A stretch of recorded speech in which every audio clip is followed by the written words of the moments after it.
You're with the Break-a-Leggers, and we're in London's West End at the Apollo Theatre to see the Tennessee Williams play Cat on a Hot Tin Roof. So stay tuned to find out how many legs, whether it's break a leg or leg it.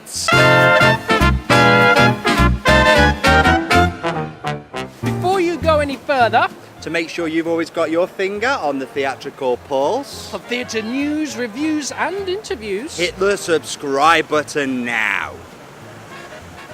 A Cat on a Hot Tin Roof. Just cat. Just cat. Cat on a Hot Tin Roof. What would we know about this? It's a Tennessee Williams play, originally premiered in the States in 1955. It's considered to be, by Tennessee Williams, was his most favourite play of the plays that he wrote, and it was also adapted into a movie in 1958. Starring Paul Newman and Elizabeth Taylor?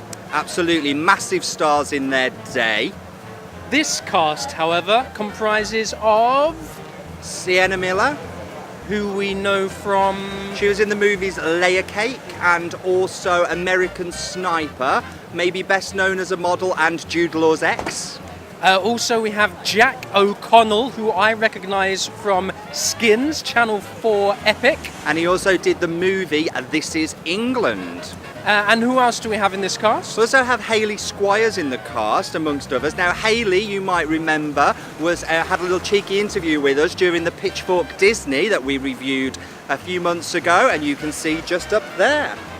And she BAFTA nominated? She was BAFTA nominated for I, Daniel Blake. Okay, director of this piece? It's Benedict Andrews. Benedict also directed another Tennessee Williams, Cat on a Hot... No, not the Glass Menagerie. A Streetcar Named Desire. A Streetcar Named Desire. A Streetcar Named Desire. Desire. A few years ago, starring Gillian Anderson, and that was nominated for a load of Olivier Awards, and Gillian gave a fantastic performance. It's not our only Tennessee Williams that we've reviewed. We also did the Glass Menagerie. Yes, recently, and you can see our review for that up there as well. One interval? Yeah, one interval. 2 acts, so we'll let you know what we think when we see you then.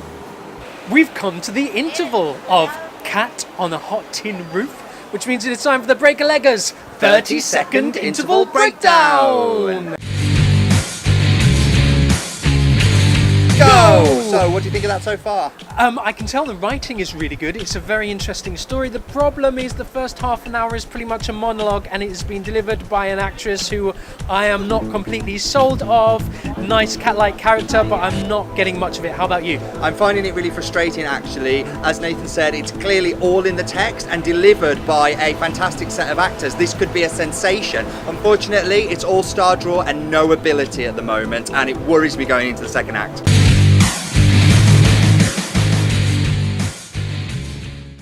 We've come to the end of Cat on a Hot Tin Roof.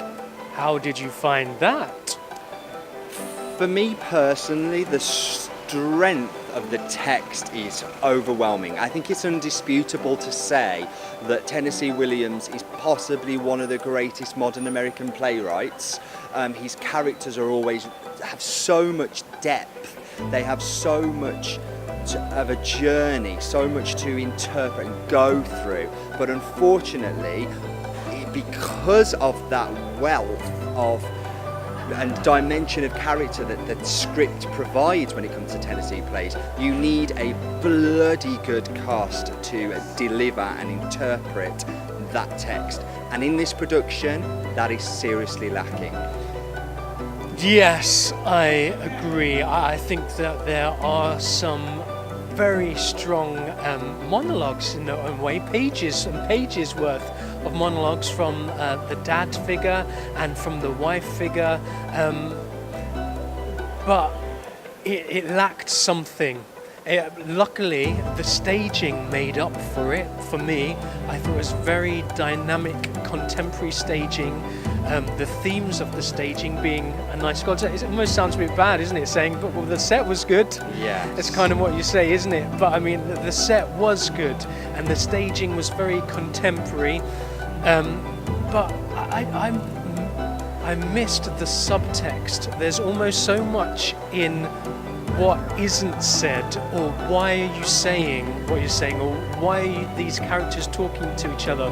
What is it that they want that they're not getting?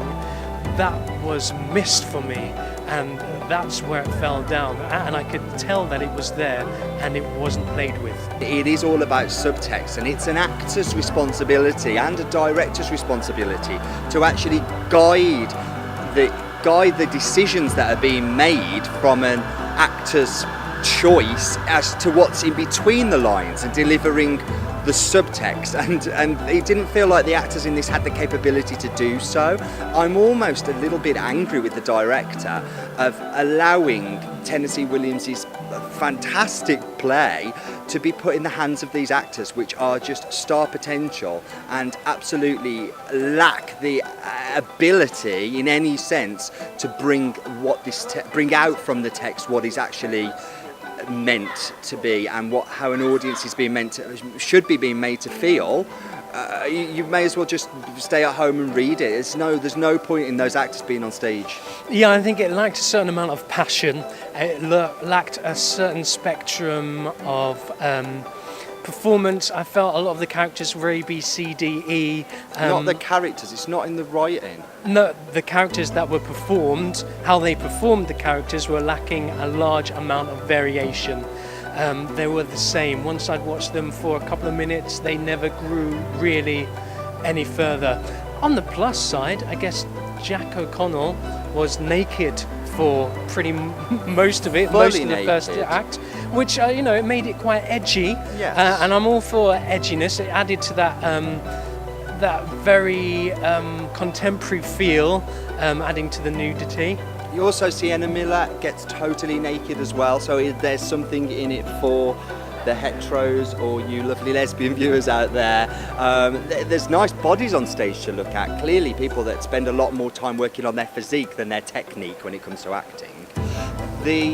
Also definitely worth a shout out is Carrie Box. Now Carrie Box isn't even an understudy for the part of Big Mama, but she stepped on tonight to take on that role in absence of other actors with book in hand, but rose to a challenge like I have never seen anybody without any preparation to go and do a job do before. She was sensational. Yeah, and there's they said at the start that she had very little notice. I think she is the understudy for another character, not Big Mama. I don't think she's understudy full stop. Oh, really? I looked through the understudies, I couldn't see her. Well, even better, she had the book, but she hardly referred to it at all. No.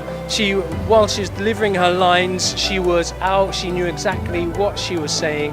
She literally just referred to it from time to time. She was the very definition of an instinctive actor. The instinct that she had in how to say a line and where to say a line and where to put herself physically and mentally was a masterclass. It was a joy, an absolute joy. She was one of the only ones that really stepped up to the challenge. I felt that she delivered. And considering she's not been cast in that role. Yeah, it's almost because she was on the last minute, I guess. She had to step up, and she gave that complete commitment that I thought a lot of it was lacking from the others. Yeah. That's what we think. Anyway, you're wondering how many legs we've got to give.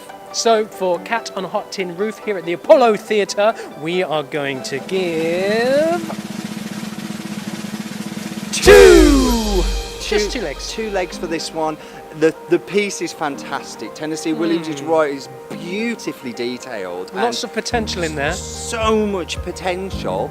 Set was good, but other than that, I can see a fantastic lead female and male in this play, and it being a sensation. It would literally, be phenomenal. It would set the world on fire. Yes. This production is not the one to see.